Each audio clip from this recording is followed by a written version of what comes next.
షాకూల్ and Nagamani గారు చాలామంది students ఏమంటారంటే రోజుకి 14 గంటలు చదవాలి, 15 గంటలు చదవాలి అంటుంటారు. కొంతమంది ర్యాంకర్లు కూడా నాకు తెలిసి వివిధ యూట్యూబ్ ఇంటర్వ్యూల్లో యావరేజ్గా సింపుల్గా ఒక్క మాటలో మీరు చెప్పగలరా రోజుకి ఎన్ని గంటలు చదివితే ఒక స్టూడెంట్కి సరిపోతుంది? నా పర్సనల్గా అయితే ఒక 8 hours 9 hours వరకు సరిపోతుంది నా ఫీల్. అంటే ఎవ్రీడే ఆదివారాలు సెలవు తీసుకుంటున్నా? లేదు సార్, ఎవ్రీడే పెట్టాలి సార్. కన్సిస్టెన్సీ అనేది చాలా ఇంపార్టెంట్ మనకి. ఎప్పుడైనా 1-2 సందర్భాల్లో తప్ప అంతే సార్. రోజుకి 8 to 9 hours. 8 to 9 hours. Okay. అంటే 8 to 9 hours ఒక స్టూడెంట్ చదువుతూ వెళ్తుంటే అంత గ్రాస్పింగ్, అంత కాన్సన్ట్రేషను, అంత ఇంటెన్సిటీ, అంత రిసీవింగ్ ఉంటుందంటారా? ఉంటుంది సార్. మనం నార్మల్గా ఒక డేలో చూసుకుంటే ఈ 24 hours we can easily break sir. 3 hours చదవచ్చు, 4 hours చదవచ్చు, బ్రేక్ తీసుకోవచ్చు, ఒక 2-3 hours మళ్ళీ వెనక్కి రావచ్చు. సో మనం వినటానికి అలా ఉంది, కానీ 8 to 9 hours is easily achievable sir. And also it's all about quality. షాకుల్ 8 to 9 hours ఇవ్వాలా, ఇవ్వక తప్పదా? అలా ఏం లేదు సార్. కాదు, to cover the subjects 8 to 9 hours ఇవ్వాలా? అది ఒకటి ఇస్తే ఎన్నాళ్ళలో కవర్ చేసుకోవచ్చు? అది మనం క్రోనాలజీ చూసుకోవాలి సార్. ఇప్పుడు ఒక ఆస్పిరెంట్ క్రోనాలజీ చూసుకుంటే వాళ్ళ ఎడ్యుకేషన్ అయిపోయిన తర్వాత ముందు కోచింగ్కి వెళ్తారు. కోచింగ్కి వెళ్ళినప్పుడు it depends on the schedule of the coaching. అది అయిపోయింది. కోచింగ్ టైంలో కాకుండా పోనీ. అవును సార్, కోచింగ్ కాకుండా ఎప్పుడైతే మనం సెల్ఫ్ స్టడీకి వస్తామో, సెల్ఫ్ స్టడీకి వచ్చినప్పుడు రివిజన్ చేసుకుంటా, కరెంట్ అఫైర్స్ అప్డేట్ చేసుకుంటా ఈజీగా ఒక 8 hours వరకు పెట్టచ్చు sir. 8 to 9 hours. 8 to 9 hours వరకు పెట్టచ్చు సార్ ఈజీగా. అంతకన్నా అక్కర్లేదు, అంతకన్నా తక్కువ అయితే అంత సేఫ్ కా? అంతే సార్. మీ టేక్ దీని మీద? It is subjective sir actually. సబ్జెక్టివే, జనరలైజ్ చేస్తాను. So 8 to 9 hours will be fine sir. That's the beauty of UPSC preparation sir. ఇన్ని డిఫరెంట్ సబ్జెక్ట్స్ ఉన్నప్పుడు నీకు ఏ సబ్జెక్ట్ ముట్టుకున్నా నీకు బోర్ అయితే కొట్టదు sir. if you have the curious mind that I have to learn, నీకు నువ్వు 10 hours కూర్చున్నా కూడా నువ్వు 10th hour కి కూడా ఈక్వల్ డెడికేషన్, ఫస్ట్ అవర్కి ఏ డెడికేషన్తో చదువుతున్నావో 10th hour కి కూడా అదే డెడికేషన్తో నువ్వు చదువుతావు sir. Because you will be curious to understand what is this concept. Different, it is a vast syllabus కదా సార్. సో నువ్వు ఈరోజు 3 subjects తీసుకున్నా, 3 subjectsకి నువ్వు 3 hours ఇన్వెస్ట్ చేసినా that is 9 hours. 9 hours of content in your brain. నువ్వు అది process చేసుకోవడానికి ఇంకో 1 hour తీసుకోవచ్చు. That won't hurt you or anything. కాబట్టి నువ్వు ఇంకా హోల్ అండ్ సోల్ దీనికి ఇచ్చేసావు కదా సార్. సో 10 hours నువ్వు ఇన్వెస్ట్ చేయడం ఈజ్ వెరీ. రోజుకి 9 hours ఒక ఎంప్లాయీ కానీ ఒక హౌస్ వైఫ్ కానీ కుదరదు కదా, వాళ్ళు ఏం చేయాలంటారు మరి? అలాంటప్పుడే సార్ మెంటర్షిప్ అన్నది హెల్ప్ అవుతుంది. వాళ్ళు రూల్ అవుట్ చేసేస్తారు కదా సార్. ఇప్పుడు నువ్వు 6 గంటలు చదవమ్మా, ఈ 6 గంటలు ఇది చదవమ్మా అని చెప్పేస్తారు. So that will help them. కాబట్టి that will help them. So రోజుకి 6-7 hours చదివినా కూడా సరిపోతుంది అప్పుడు. ఓకే, ఓవరాల్గా మాత్రం 7 to 8 is the ideal time that you have to invest. ఎన్నాళ్ళు అలా చదివితే ఎన్నాళ్ళలో మొత్తం కోర్సు ఒక రీడింగ్ అవుతుందంటారు? అలా చెప్పలేం కదా సార్. ఇప్పుడు మనం ఒక రోజు చదువుతాము, ఒక రోజు 7 hours చదువుతాము, ఇంకొక రోజు 5 hours చదవచ్చు, నెక్స్ట్ డే 9 hours చదవచ్చు. అలా we will change our study timings. కాబట్టి మన పేస్ మనకు తెలిసి ఉండాలి, ఎంతవరకు మనం ప్రోగ్రెస్ అవుతున్నాము అన్నది చూసుకోవాలి తప్ప ఎగ్జామ్కి మనం రెడీ అయ్యామా లేదా అని ఏదో ఎగ్జామ్కి 6 months ముందే నేను మొత్తం చదివేశాను అయిపోయింది, నేను ఇంకో సెకండ్ రివిజన్ స్టార్ట్ చేస్తాను అనడం కంటే నీకు కాన్సెప్చువల్ క్లారిటీ ఎంత ఉంది, నువ్వు మళ్ళీ చదివితే ఇంకా క్లియర్ అవుతావా లేకపోతే ఇంకా నీకు డౌట్స్ మిగిలిపోయాయా, దాన్ని బట్టి నువ్వు చదువుకుంటావు. కాబట్టి ఇట్ డిపెండ్స్ ఆన్ ద. నేను ఏం చేశానంటే ఇది కనెక్ట్ వారితోటి కలిసి నేను ఒక ప్లానర్లా తయారు చేశాను. Okay sir. 365 days. Okay sir. మనకి ancient India, medieval India, modern India, world history, post independence, culture, geography, social issues, polity, governance, international relations, economy, environment, disaster management, internal security, science and technology, biology, CSAT, essay, ethics, ఇట్లా మొత్తం సబ్జెక్టులు చూస్తే నాకు తెలిసి around 20 ఉంటాయి. ఒకటి overlap అయితే 20 అన్నాను. 20 సబ్జెక్టులలో నేనేం చేశానంటే మేజర్, మైనర్, మిడ్ అని 3 రకాల కేటగిరీ చేశాను నేను. Okay sir. మేజర్ సబ్జెక్ట్ అంటే ఉదాహరణకి history, economy, polity, geography, science and tech. Okay. Minor అన్నప్పుడు world history, in post independence, లేకపోతే డిజాస్టర్ మేనేజ్మెంట్, ఇట్లాంటివి. సెక్యూరిటీ ఇట్లా మేజర్, మైనర్, మిడ్ అని 3 రకాల కేటగరైజ్ చేశాను నేను. Okay okay. మైనర్కి తక్కువ టైం ఇచ్చినా కూడా సిలబస్ అయిపోతుంది. అవును సార్. మేజర్కి ఏమో ఎక్కువ టైం ఇస్తేనే కానీ సిలబస్ అవ్వదు. మధ్యస్థంగా ఓకే. మైనర్కి అసలు పుస్తకాలే చదవాల్సిన అవసరం లేకుండా కూడా చిన్న మెటీరియల్ తోటి మైనర్ని, ఉదాహరణ వరల్డ్ హిస్టరీ ఉందండి, అసలు వరల్డ్ హిస్టరీకి పుస్తకాలు చదవలేదంటాను నేను. ఒక 20 పేజీలు ఎదురుగా చక్కగా మంచి మెటీరియల్, అందులో ఏముంది, world war 1, world war 2, industrial relations, communism అంటే ఏంటి, క్యాపిటలిజం అంటే ఏంటి, సోషలిజం అంటే ఏంటి, French revolution, American revolution, Chinese revolution, Russian revolution అయిపోయింది.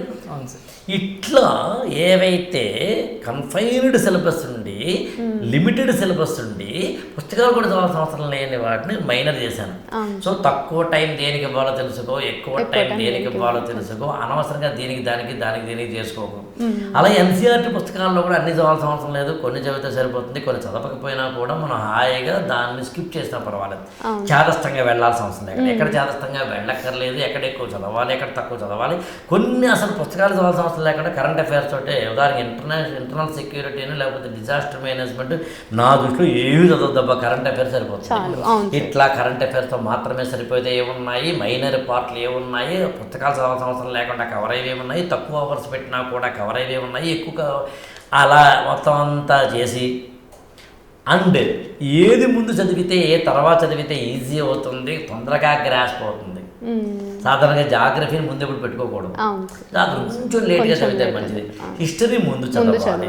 అలాగే మనందరికీ ఉన్న చిక్ ఏంటంటే, మొదట ఒక హిస్టరీయో, కల్చరు, ఎకనామిక్స్, పాలిటీ స్టార్ట్ చేస్తాం, 2 నెలలు విపరీతంగా చదువుతాం, ఆ తర్వాత 2 నెలలు గ్యాప్ ఇస్తాం, ఆ తర్వాత మళ్ళీ స్టార్ట్ చేస్తాం, మళ్ళీ హిస్టరీ స్టార్ట్ చేస్తాం. ప్రతి బ్రేక్ తర్వాత స్టార్ట్ చేసే సబ్జెక్టులు మళ్ళీ అవే ఉంటాయి, మీద ఎప్పటికీ టచ్ చెయ్యం. ఇలా కాకుండా ఒక ఫుల్ మీల్స్ ఆర్గనైజ్డ్గా ఎలా ఉండాలి అని చేసి నేను ఏం చేశానంటే 365 రోజుల పాటు ఏ రోజు స్టూడెంట్ ఏం చదవాలో రాసేందులో హిస్టరీ ఎప్పుడు చదవాలి. దీంట్లో ఏం చేశానంటే, నేను అసలు ఏమేమి సబ్జెక్టులు ఉన్నాయి, వాటిలో ఏమేమి పుస్తకాలు చదవాలి, మళ్ళీ ఎన్నేసి చాప్టర్లు ఉన్నాయి, ఏ పుస్తకాన్ని కంబైన్డ్గా చదవాలి. కంబైన్డ్గా చదివితే ఈజీ అయిపోతుంది. అండ్ చాప్టర్స్ ఎన్ని ఉన్నాయి, ఏ పుస్తకంలో ఎన్ని చాప్టర్లు ఉన్నాయి అని డిజైన్ చేసి 365 రోజుల్లో దీన్ని ఒక 6 సెమిస్టర్లుగా, సెమిస్టర్ 1, సెమిస్టర్ 2, సెమిస్టర్ 3 అని డివైడ్ చేసి, సెమిస్టర్కి మధ్యన ఒక 1 వీక్ గ్యాప్ ఉండేలా చేసి, ప్రతి ఆదివారం చదవాల్సిన అవసరం లేకుండా, అంటే 52 ఆదివారాలని తీసేసి ఎప్పుడు టెస్ట్ సిరీస్ స్టార్ట్ చేయాలి కూడా ఇందులో నేను రాశాను. మీరు ఏ డేని ఓపెన్ చేస్తే ఆ డే ఏ లెసన్, ఉదాహరణకి నేను డే 180 ఓపెన్ చేశాను అనుకోకుండా, హిస్టరీ 11-3 అని పెట్టాను. అంటే హిస్టరీలో 11th క్లాస్ ఎన్సీఆర్టీలో 3rd లెసన్ చదవాలి ఆ రోజున. అంత ముందు రోజు ఏంటంటే history 11th class 2nd lesson చదవాలి. ఇక్కడ జాగ్రఫీలో 10th క్లాస్లో 7th లెసన్ చదవాలి. అంత ముందులో చూడండి, జాగ్రఫీ 10th క్లాస్లో 6th లెసన్ చదవాలి. ఇలా మీరు నమ్మరు, ఏ రోజు ఏం చదవాలో 365 రోజుల పాటు. ఇందులో ఇంకో బ్యూటీ ఉంది, రివిజన్ కావాలన్నా దీన్నే వాడచ్చు, ఫస్ట్ టైం రీడింగ్ కావాలన్నా ఇదే వాడచ్చు. మీరు ఎక్కడైనా కోచింగ్ తీసుకోండి, ఇది సూటబుల్ అయ్యేలా చేశాను. మన దగ్గర కోచింగ్ తీసుకున్నా, మన దగ్గర మెంటరింగ్ తీసుకున్నా, అలా మొత్తం దాదాపు నేను ఒక 5 నెలల పాటు ఏ పని పెట్టుకోకుండా మాత్రమే చేసి దాదాపు 7-8 వెర్షన్లు రాసిన తర్వాత ఇది వచ్చింది యాక్చువల్గా.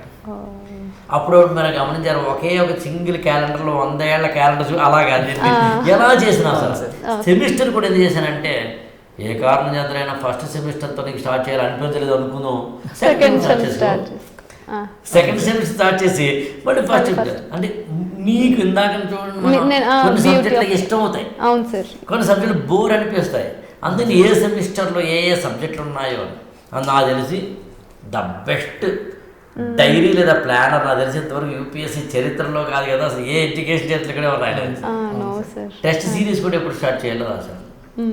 ఇంత చేసిన తర్వాత నాకు అర్థమైంది ఏంటంటే ఒక్కరోజు కూడా క్రమం తప్పకుండా చదివితే 365 రోజుల్లో రోజుకి 6-7 గంటలు చాలు.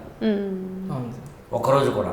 అవును నిజానికి ఫ్రాంక్గా చెప్పాలి అంటే ఇందాక మీరు చెప్పిన 8 అవర్స్ ఉంది కదా, రోజుకి 8 అవర్స్ చదువుతూ ఆదివారాలు స్కిప్ చేస్తే 9 నుంచి 10 నెలలు చాలు. తల్లి గర్భంలో నువ్వు వెళ్ళి ఎన్ని రోజులు బయటికి రావడం అనేది ఎలాగైతే ఉంటుందో అలా నువ్వు యూపీఎస్సీ ప్రిపరేషన్లోకి వెళ్ళి బయటికి రావడం అంతే. అందులో 8 అవర్స్ అయితేనేమో 9 నుంచి 10 నెలలు, రోజుకి 6 గంటల నుంచి 7 గంటలు అయితేనేమో 12 నెలలు. ఏదైనా ఆదివారం చదవచ్చు. ఆదివారం చక్కగా హాయిగా సాయంత్రం అయ్యేసరికి మంచి సినిమా చూడు, కాఫీ తాగు, పచ్చివరకే బజ్జీలు తిను, ఓకేనా. బట్ ఇలా ప్లాన్డ్గా లేకుండా నేను మాట్లాడుతుంది ప్లాన్. మెంటార్ కానీ గురువు కానీ కోచింగ్ కానీ ఇక్కడే ఉంటుంది. కోచింగ్ సెంటర్ వాళ్ళు కూడా ఇలా ప్లాన్ చేసుకుంటారు. ఎందుకు చేసుకోరు?